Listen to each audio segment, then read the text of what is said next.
life. And that's a great segue into our last panel of the day on family offices, bridging the funding gap. You know, innovation, as we've heard today from Dr. Lowe and we've kind of been touching on throughout, is a non-linear, fraught with failure, lots of barriers type of thing to get into. So it's no wonder that the investment community, the industrial community, have moved away from supporting organic innovation, the innovation that comes to us in the form of a napkin idea. There's a wide misconception, again, that we're working very closely with, say, the venture community, but you know, their lament has recently been too early, too risky. We get that, but that's why they've disintermediated themselves from support of true early stage innovation. However, venture, as an example, was only one source of pre-commercial or sub-economic level type of innovation. Institutions, states and governments, creative investors, and as you're about to hear, philanthropists are all pitching in. And one of the emerging interesting partners is family offices who align with this mission-driven agenda that is especially prevalent in the academic engines, as they are starting to really invest in a new concept of philanthropy, venture or capito philanthropy, something on which we touched with Dr. Lowe. So they demand discipline and outcomes. Everybody should be held accountable, but they understand that innovation of this stripe is focused on improving and extending human life. And frankly, that's always a good investment. Our Senior Director of Investments is George Mateo. He'll lead a discussion of members of this unique community of philanthropists to learn their views on innovation at its nascent stages and how philanthropy might be one of the keys to supporting it. Let's welcome George Mateo. Thank you, Tom. Appreciate it. Thanks, everybody. Thank you, Tom. I think we're just going to take our seats here.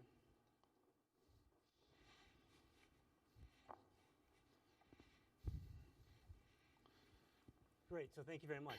And as Tom said, this is going to be, I think, a very exciting panel for us to deliver on many of the topics we've heard before. I think it's interesting to really note that philanthropy can, I think, really fill a void in these challenging times that we're amidst in with respect to decreasing funding gaps elsewhere, shrinkage of funding budgets from NIH and other places. And so I think it'll be a lively conversation with that backdrop as well. And I think at the same time, we're also kind of really blessed by having different perspectives as we think about this from people that are really just starting a family office, like Steve over here, and also people like Michael and Richard who have been at this for a long time. So without further ado, let me introduce my panelists and we can get going. On my left, on your right, Richard Clarke.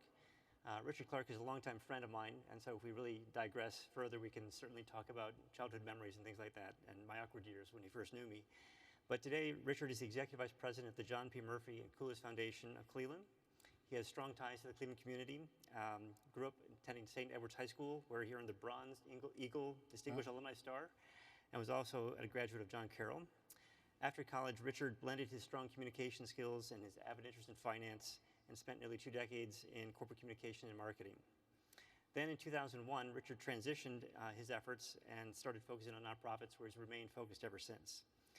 In his current role, Richard oversees all internal matters for the trustee also for 2 old Cleveland institutions, the Coolidge Foundation and the John P. Murphy Foundation, which date back to 1937 and 1960 respectively. Richard also serves on many boards in nonprofit capacities, too many to list here, I suppose.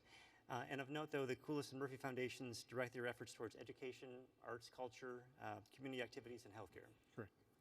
If I say anything wrong, just let me know. To Richard's left, Michael Horvitz. Michael is chairman of the Parkland Management Company, a Cleveland-based family office. Michael earned his BS in economics from the Wharton School of the University of Pennsylvania.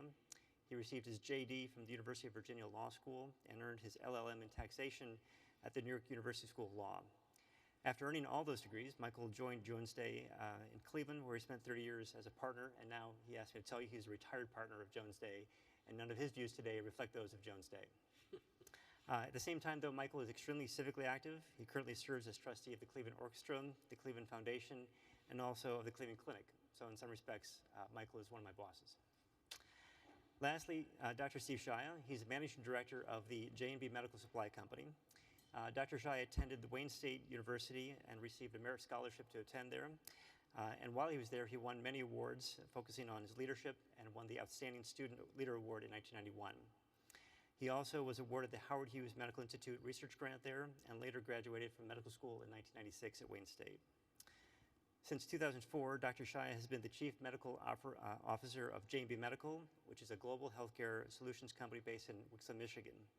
J&B was first founded in 1996 and has since become one of the fastest growing and the most successful medical distribution companies in the world. The company consists of over 16 separate enterprises and serves customers in 48 states and 28 countries around the world. J&B is known for bringing many new ideas to delivery of medical care and is focused on improving patient access and quality. And in his current role as CMO, Steve oversees all strategy, innovation, and growth initiatives for his company. So again, we're very fortunate to have all you here. So let's begin by setting a few things of context, I suppose.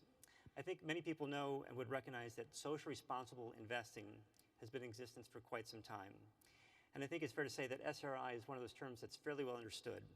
But in short, SRI, as it's known, is usually consists of investors screening out certain investments that don't really fit their criteria. They seek to avoid certain things. They find certain objectionable issues with certain companies, and they really want to have those companies not represented in their portfolio. So you could think of tobacco or alcohol as some of those things.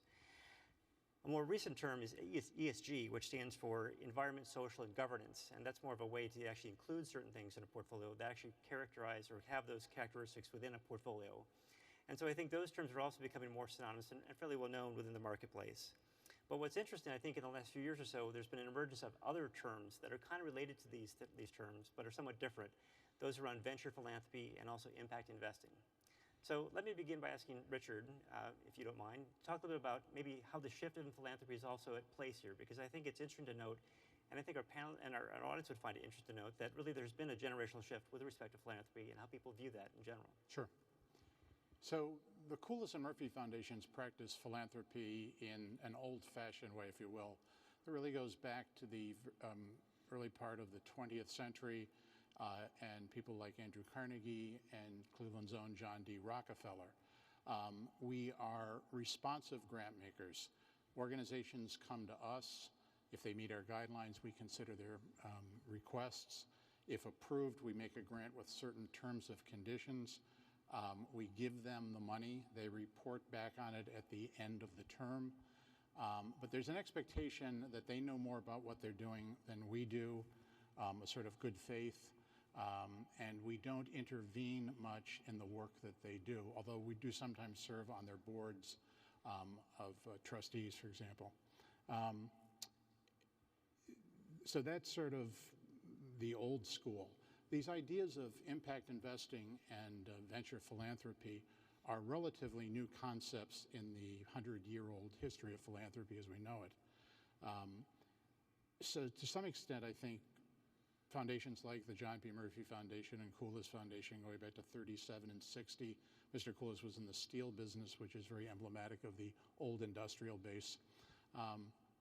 We are your father's Oldsmobile of philanthropy.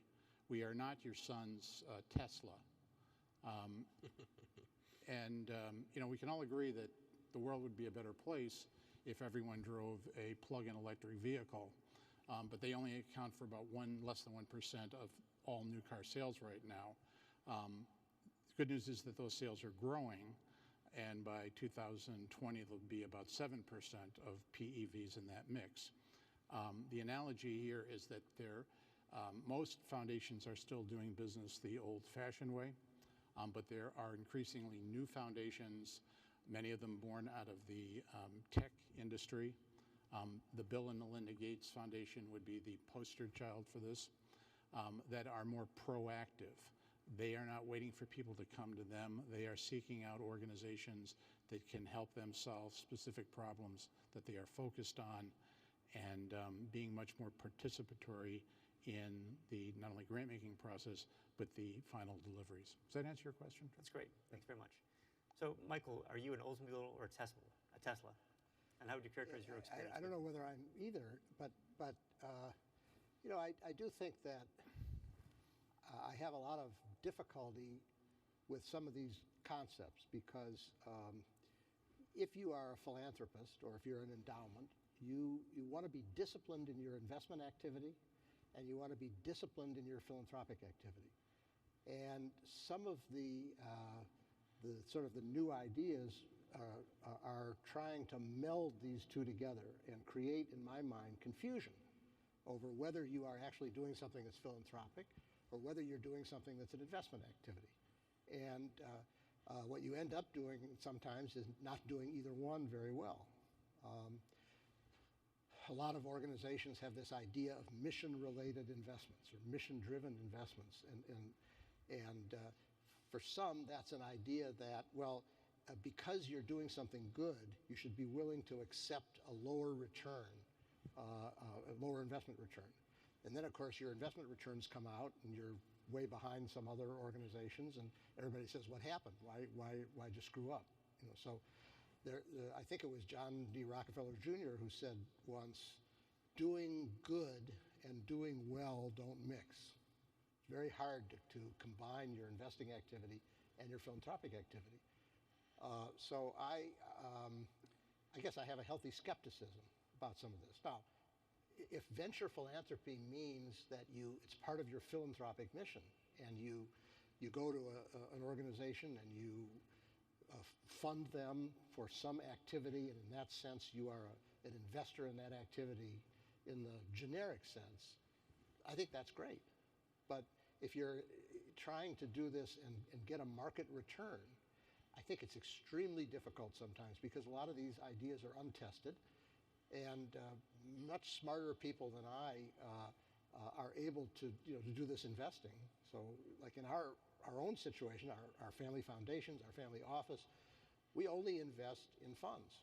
We don't make direct investments in companies because you have to be diversified and you have to spend a lot of time and effort making those investments.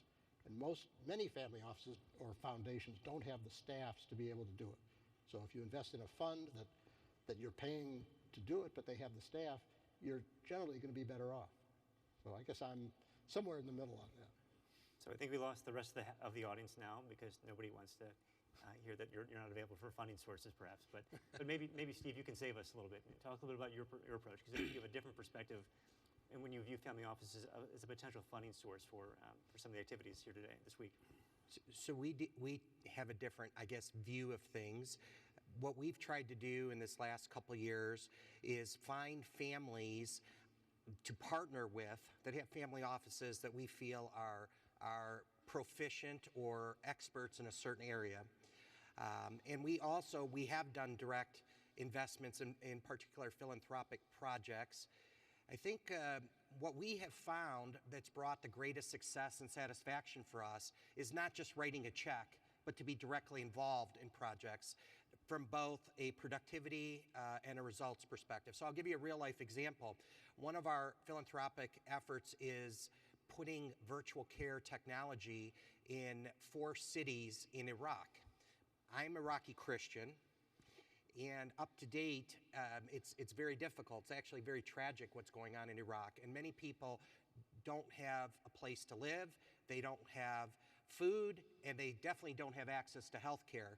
So what we've done is put our virtual care technology in 4 cities in Iraq, and various doctors from around the world are able to remotely provide virtual second opinions, or virtual care actually, and second opinions.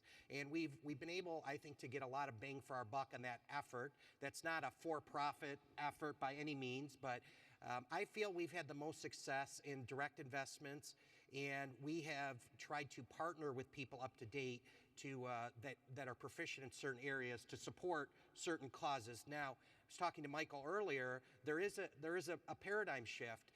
The prior generation was investing more in art museums and hospitals, and now people are investing, I think my generation's investing more in particular causes. I have a family member, for example, that had colon cancer. So we've made some philanthropic / impact investments in areas with other families around colon cancer and potential therapies to that. So I do feel the paradigm is shifting.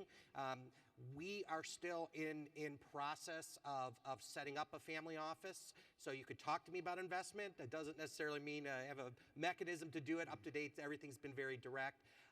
But I do think it is a little bit of a different view. George, on that point, in the paradigm shift. Many of the foundations that are engaged in impact investing and venture philanthropy are relatively new foundations like the Bill and Melinda Gates Foundation. But there are also some venerable foundations, large foundations, that are sort of moving in that direction, just in terms of being a responsive grant maker, as Michael and I are, versus a proactive investor and philanthropist like the Gateses. The Rockefeller Foundation has now repositioned itself as a proactive investor. Part of the challenge, I guess, in that is that they will look at far fewer opportunities than we will in the course of a year, and they will fund even fewer. They know what they want to do with their money, and they are looking for those organizations that can best deliver it. In a similar fashion, the Ford Foundation, and I think Rockefeller goes back to 1913, Ford 1936, have announced a whole series of structural changes and delivery changes that will make them more in line with the Gates Foundation today than it would be with our foundations. How have you approached healthcare in general, Richard, though? I mean, I guess we can kind of take this a little bit of a sidecar conversation perhaps, and then come back to some of the activities, Steve, you're working on particularly, but I'm kind of curious to know, the healthcare marketplace is changing and evolving rapidly, right? It's affecting payers, it's affecting consumers in a really profound way. And I'm curious how you have kind of approached that. You mentioned that we fund healthcare, and we don't actually fund. If you asked us what we fund, I would have said arts and culture first and foremost, then higher education, and then broadly the community. And that, at one time we did have a healthcare category, we had a health and human services category, and we closed both of them after 2008. They were always relatively small pieces of the pie, and after 2008 and the pie got smaller, they became slivers. And there are other organizations in our community like the St. Luke's Foundation or the Deaconess Foundation that were created out of hospital sales that are focused on those things better than we can be. So, but we do continue to fund at all three major healthcare institutions in Cleveland. At the Cleveland Clinic, the Coolest Foundation funds research into the science of music therapy as medicine, and we are the principal supporters of the medical humanities curriculum at the Lerner College of Medicine. So for us, it's looking for an intersection of what we have expertise in arts and culture as it relates to these healthcare institutions. Michael, how about you? George, in our case, we invest in healthcare. I mean, I think healthcare is a great investment. There's a lot of exciting things going on in healthcare, but it's part of our investing activity. We've invested in a few private equity funds, a few venture funds that are in the healthcare space, and they're doing very exciting things, and they're looking at technologies, and they know what they're doing. We have no real expertise in that area. On the other, by the same token, we are philanthropically involved in healthcare. We donate to programs, we donate to healthcare institutions, and in cases where the healthcare institution has a program that is appealing to us, we will help fund it. But we separate, we draw a big black line between the investing activity and the philanthropic activity. And when you try to confuse the two of them, it gets extremely complicated, you know, and it's very hard. It's very hard to know whether you're either a good philanthropist or a good investor. I also think can they be both at all? Do you think? I think you have to try to be both. But if you confuse those two activities, you have a better chance of not being good at both than of being good at both, I think. I also think a lot of it depends on how much money you have as a foundation or as a pool of capital. Gates Foundation, the Ford Foundation, the Rockefeller Foundation, they can actually do this thing. But if you take the typical family office, frequently they really don't have enough resources to do this activity in the right way. And I think sometimes they get themselves tied up in knots trying to do something that they really don't have the asset base to do. Steve, you look like you want to say something. I always want to say something, so well, first of all, we're in a little bit of a different situation because we have an operating company. So in our operating company, we have 16 different enterprises. We're in 48 states, 28 countries, but we're always looking for the next, solution or product. So I think one of the advantage we have in our unique situation, and every family office you meet, you've met one family office. Every family office is very unique, what I found, but is that we can mitigate the risk in a lot of these situations because we always have the potential, if things transpire, to scale up different products and solutions fairly quickly. And I think that's something that makes our approach a little bit unique. Now, I want to give you a couple facts, just if you're looking at the big picture. Since 1955, there are only 55 Fortune 500 companies that are still in existence today. So in 1955, there's 55 Fortune 500 companies that are still in existence today, whether by merger, bankruptcy, acquisition, whatever. The former life expectancy of a Fortune 500 company was 75 years. Today, the average life expectancy of a Fortune 500 company is 15 years. So there's a lot of dynamics, there's a lot of changes going on in the marketplace. In 2007, BlackBerry was on top of the world. Today, they're not. And so I think from our perspective as a family, and also, since we have a family business and a family, vehicle that we're setting up, I think it's very important for us to not only is to keep our finger on the pulse, so to speak, of the changing dynamic and what's going out there. So I do think there is, in the way we look at things, more crossover or overlap. Steve, what sort of infrastructure have you had to put in place, or are you thinking about putting in place? You talked about the particular project, for example, in Iraq, and I wonder, as you think about developing that technology and rolling that out and making it scalable and making it work, frankly, what has been the infrastructure you've needed internally to prepare for that?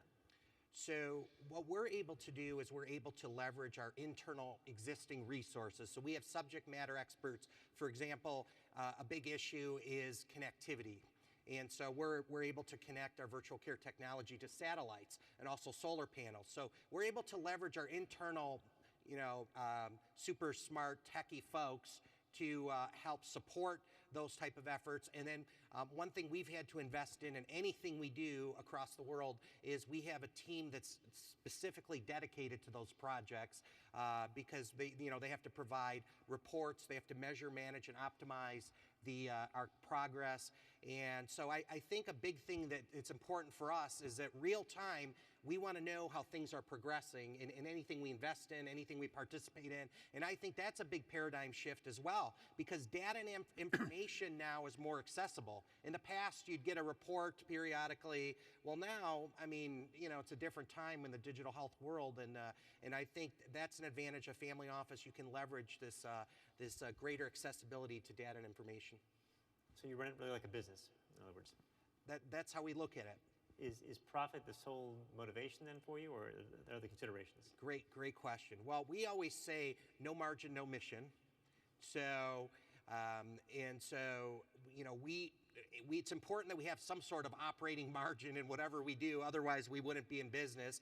And also, for profit is not a dirty word, even in the philanthropic world. So we look at everything as a business, yes. Michael, you sit on the board of the Cleveland Foundation. I know they've been particularly charitable in some things related to healthcare as well. What insights can you share from that experience with us? Well, I'm on the investment committee of the Cleveland Foundation, not actually on the board, but the Cleveland Foundation has gone through a change. That they used to make a number of what you'd call mission-driven or project-related investments, and they're backing away from that because they're finding it too confusing to evaluate their investment returns versus their philanthropic mission. So, somebody comes along with a fund and they say, well, we're going to invest in Cleveland companies and we're going to do a great job, and your mission is to help the Cleveland community, and so why don't you invest in this for your endowment? And it's very difficult to evaluate how you're doing, and it's really not an investment, it's really a philanthropic grant. And so they're starting to really look at it that way and starting to purge their portfolio of these kinds of investments. I have to say, if the proposition here is that venture capitalists are too impatient, that they have a fund that lasts 10 years and then they have to provide a return to their investors, and medical technology or drugs or things have a longer time span, and so they're looking for more patient capital. If that's the proposition, and the idea is that families are more patient capital than professional investors, I question that, because who wants to make an investment and go 20 years with no return at all and then not know whether or not they're ever going to get a return? Because frankly, what happens is you're usually being asked to re-up, to make more investments before you know whether the first ones are successful. 20 years is a very tough time horizon. So I'm sort of a big believer in venture capital, and I think we have to strive to figure out how to have a discipline in these things, and I'm just not convinced that you can't find good ideas that can mature within, 7, 8, 10 years. I could be wrong, of course, usually am. But So how would you approach the situation where we do have long-tailed investments and I guess fraught with uncertainty, fraught with complexity, and a very binary outcome at the end of the day, right? Where you could have all the science in the world, the best science in the world. You could have great investors, but yet if it's up to the government, perhaps it doesn't go the way that you thought it would. So how would you recommend, how would you counsel a company that's looking for that the capital? secret to this kind of investing is there's two basic principles in this kind of investing. One is diversification. You have to have a portfolio of many of these investments, whether it's 10 or 20, it's not clear how many, but most venture capitalists would tell you if they have 10 investments, one of them is really going to be a home run. 2 or 3 may go bankrupt, and the others may sort of linger and not do much, but not lose too much money. Well, and you really don't know which ones are going to be which for quite a while. So you have to be diversified. If you pick one company and you try to invest in that one company and hope that that's going to be it, your chances of success are very slim, even where the people who are behind that company are very smart and they think this may be the secret, the great research and the secret to the success. So diversification is one, and hard work is the other. Following these investments, helping the scientist or the entrepreneur become a manager and build a business, and providing mentoring and those activities. So the venture capitalist, the investor, has to provide those services. In many ways, those services are more important than the money that's being created. So you have to be a pretty big family office to be able to achieve that kind of diversification and to have the staff to be able to do that kind of work.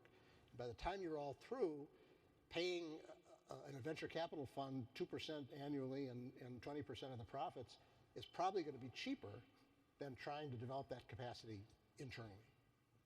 Steve, you agree? Yeah, one thing, it's clear that we have 3 different views of how things should be done. One thing I would recommend to the folks in the audience that are looking for any sort of funding is do some preparation or research in advance of who you're meeting with or talking with. Clearly, Michael is going to be a little more reluctant on certain situations with the highest respect. If anyone were to ask me, I would tell them we've never invested in biotech companies, so our likelihood of investing in anything biotech is probably not high. And that's one thing I've been a little bit surprised at and we literally get approached 4 or 5 times a week with folks. I'm a little surprised that folks aren't more prepared as far as understanding who we are. I always recommend to people that are looking for funding to ask questions of the funding sources up front, because time is your most precious commodity, and if you talk to Michael or Richard for a few minutes and ask them questions up front, I think you could probably figure out where and what they're interested in, and that's something I don't see as much of that as I would hope. I would add that there are a number of databases online. The one that I'm most familiar with is the Foundation Center, that have large databases of grant makers and grant recipients. And you can search these and slice and dice the data, but it would be a quick way to identify those foundations that are funding medical innovation. One of my observations is that a lot of the venture philanthropy involves intermediaries. We talked about the Kauffman Foundation in Kansas City, which is pharmaceutical money. They make a big investment through the University of Kansas Medical Center. So medical centers, hospitals are often the recipients of this philanthropy. If you can come in under that umbrella, align yourself with the Cleveland Clinic Center on Innovation, it's an indirect way to tap into those resources. But in terms of just identifying who you might talk to that's not us, I would recommend the Foundation Center or any of the other online databases for grant makers and grants. Sounds like good advice. Well, I would just want to clarify. I love talking to people about their projects and about their technologies, and I love having people having funds, investment funds, come to me and say, we are a venture capital fund, we specialize in medical technology, and here's what we do. And we've invested in a number of those. And I also love philanthropy, charities and hospitals who come and say, we're working on research in this and that, would you give us a grant? What I can't deal with is people who confuse the investing activity with the philanthropic activity. Yep. So as a philanthropist, Michael, how would you, and this was actually a question from somebody in the audience, so thank you, how would you recommend a company in this situation, or maybe if it's a manager, a fund manager, how would you really recommend that relationship become strengthened or fortified by sharing some of the insights about that technology as it's developing? Do you want certain milestone updates? And how would you actually suggest that, and maybe Steve, I'll ask the same question for you, knowing that this is more of your bailiwick, but Michael, if you could first talk about that relationship between you and that company as a philanthropist, how would that evolve in your Well, I mean, I think that the best model for that is the venture capital model. In other words, the venture capitalist comes, they study the technology, they understand the marketplace, they want to see certain milestones, they have stages of financing where they may do an early stage round, and then they may do other investing and so forth. Most family offices or family foundations, they don't have the staff or the expertise to be able to do that sort of thing. So somebody comes to me and says, I've got this great idea for the cure for the common cold, and here's what we're going to do, and we're going to invest in it, and I'm going to come back to you every 2 years, and I'm going to show you the progress we've made. I'm not equipped to deal with that. I mean, it's nice that I would like to hear that. It's interesting, but I can't make judgments about it. And you can't make an investing judgment about it. So there are professional investors who are really good at this, and I would rely on them, and I would focus on developing relationships with them, not on people who aren't equipped to evaluate. Steve, how about you? You said that you get 4 or 5 phone calls a week, I think, from somebody that's trying to pitch you something. So how does that, how do the shots on goal actually get down to something that's really meaningful, in the sense that you really want to study that, to pursue that even further, and then how do you cultivate that relationship over time with those opportunities that you really think are really valuable? So we believe that before we do anything, the relationship's extremely important. So we always say the relationship happens before any sort of transaction. So we spend a lot of time up front getting to know folks. One of my mentors, a guy named Major General Granger, he calls it the 5 ships: relationship, fellowship, relationship, fellowship, friendship, partnership, discipleship. So we really, we're very relationship based. So once we have a strong relationship with folks, in the cases today, many of the things that we're invested in, and again, these are direct investments through my parents. We don't have a specific family office, so they've personally invested in things. We are the subject matter experts, so we know the area very well. We're currently 100% invested in healthcare. If you ask me about energy or arts or education, certainly we'd have to partner with folks that are more proficient in those areas. But there are first of all, a lot of family offices are dedicating a certain percentage. So if you look at your whole entire asset pool, they're dedicating a certain percentage to what I call impact type of investing, number one. And number two, there's a cottage industry out there of a lot of folks, like for example in Michigan, there are folks that you can hire on a consulting basis that will ensure that whatever reporting guidelines you put in place are taken care of. They help kind of manage these opportunities. So those type of resources are available for the smaller family offices.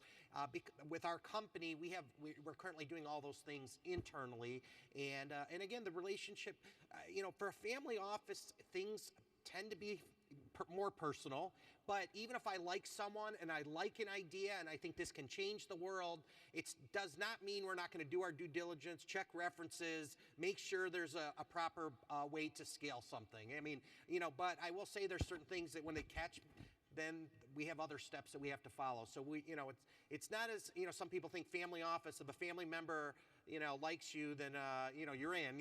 It's not that simple, at least with us. And most of the families I've met are fairly sophisticated.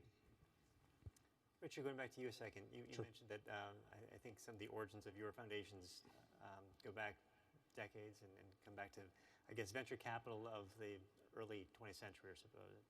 So if you were in this situation today where you set up a new foundation, how would that change? How would that actually maybe look today versus, say, what it looked 50, 60, 80 years ago? Oh, well, that's a great question. Again, Mr. Koulas made his first money right after World War II with a group of young Turks in Cleveland who developed Nela Park. Their first big lease was with the General Electric Company, which subsequently bought bought Nela Park and made it their lighting headquarters. He rolled that money into the steel industry. They consolidated a lot of steel businesses and rolled them up, becoming finally chairman of Midland Ross Steel Products, a Fortune 500 company. There's no steel to roll up today in Cleveland. So I think we would sort of just generationally be focused on different industries. And with that, I don't want to say a change in values, but perhaps a change in the way that we do things. I'm the youngest. You were talking before about technology and how you use technology so effectively to deliver medical assistance. When I joined the Koulas and Murphy Foundations 8 years ago, I was the youngest employee there, and I'm not that young.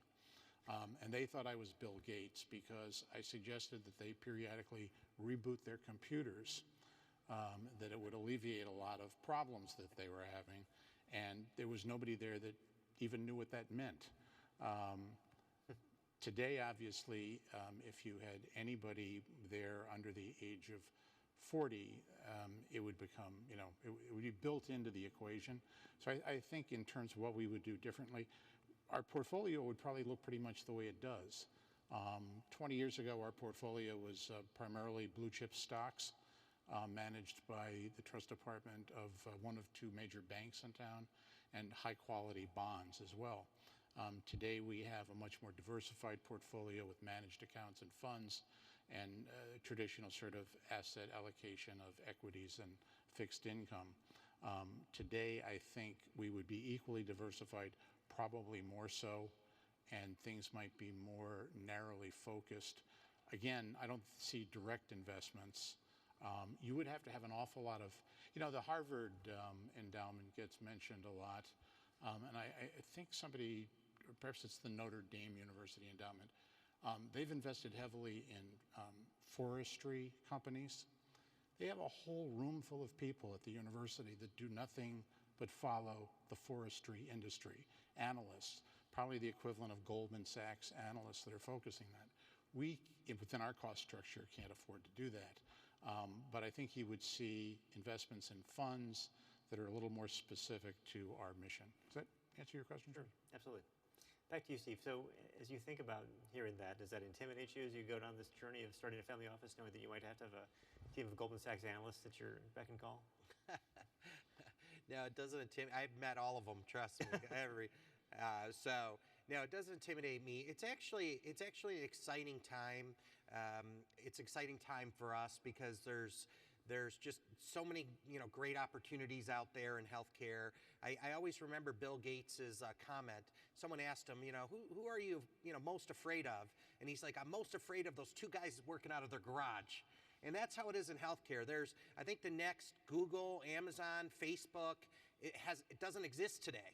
So I think there's a lot of great opportunities.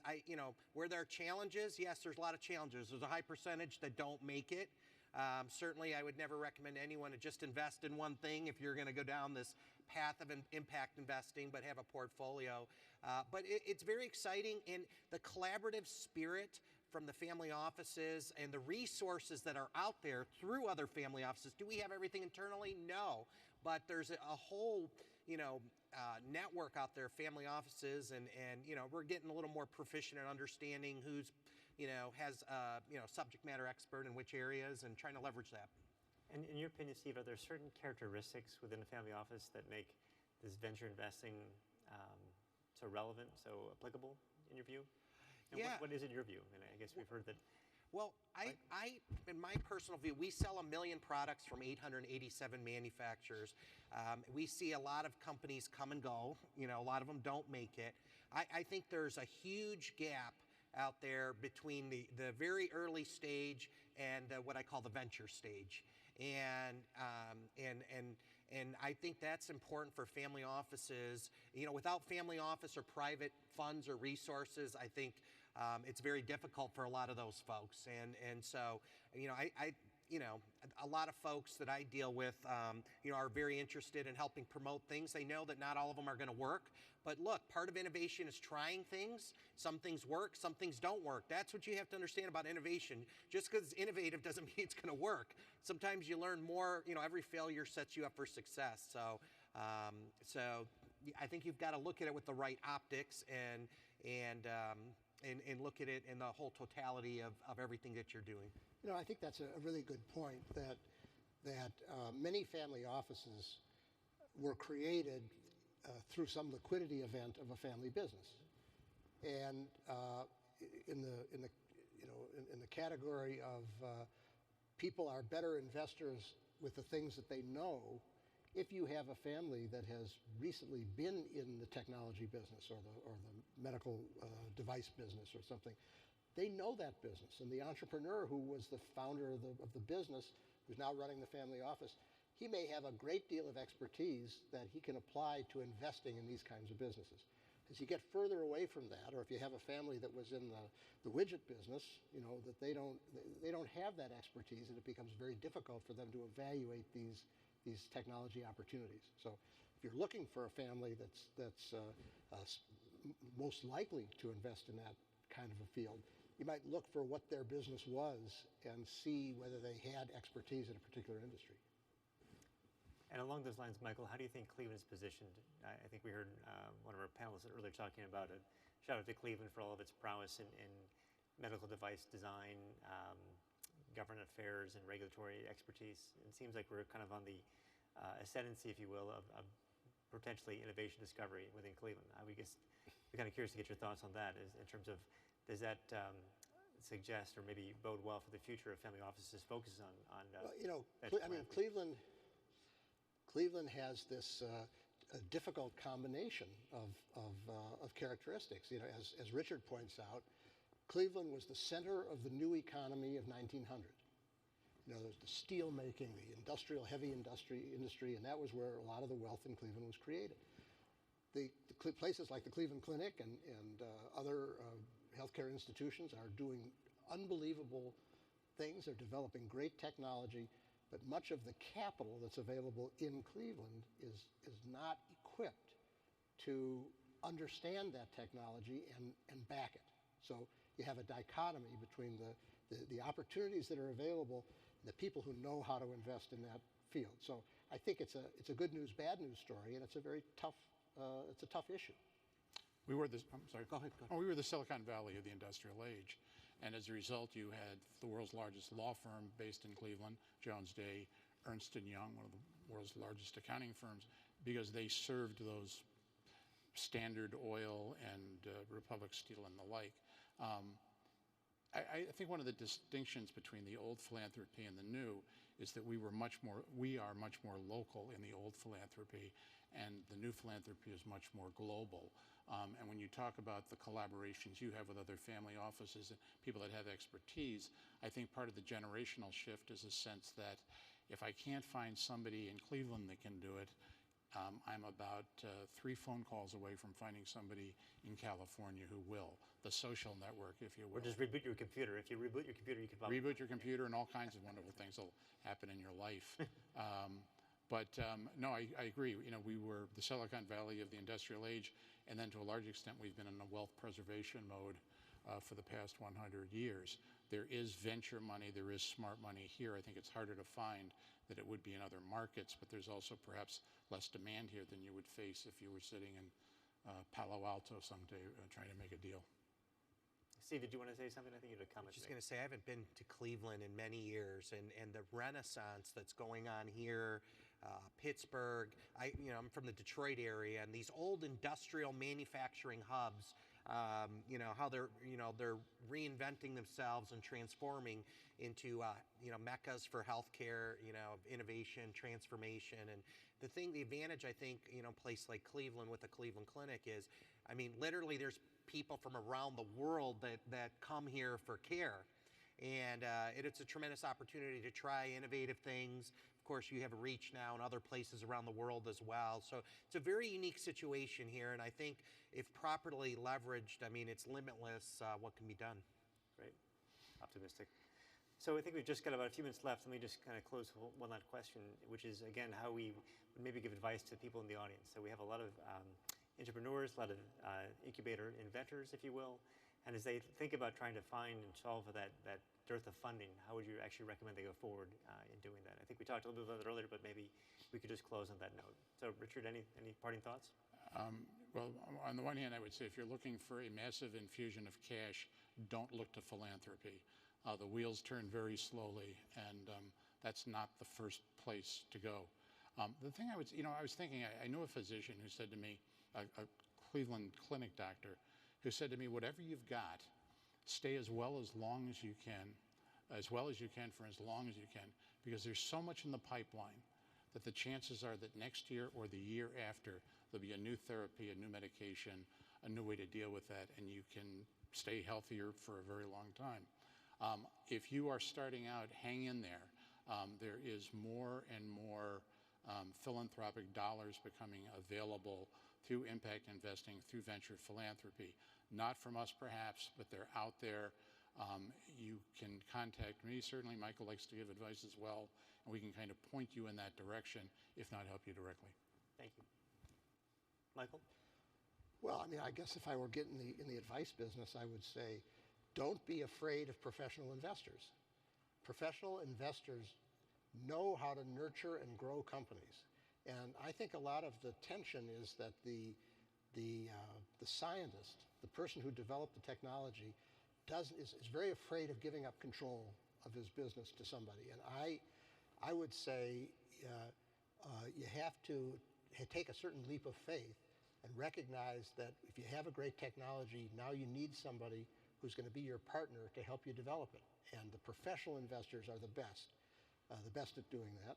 And if you're in a search for what I guess I might call dumb money, there's somebody who'll just write a check and then get lost and let you do whatever you want, chances are you won't be as successful as some of these professional investors are. So I'd say listen to the professional investors. I agree with that.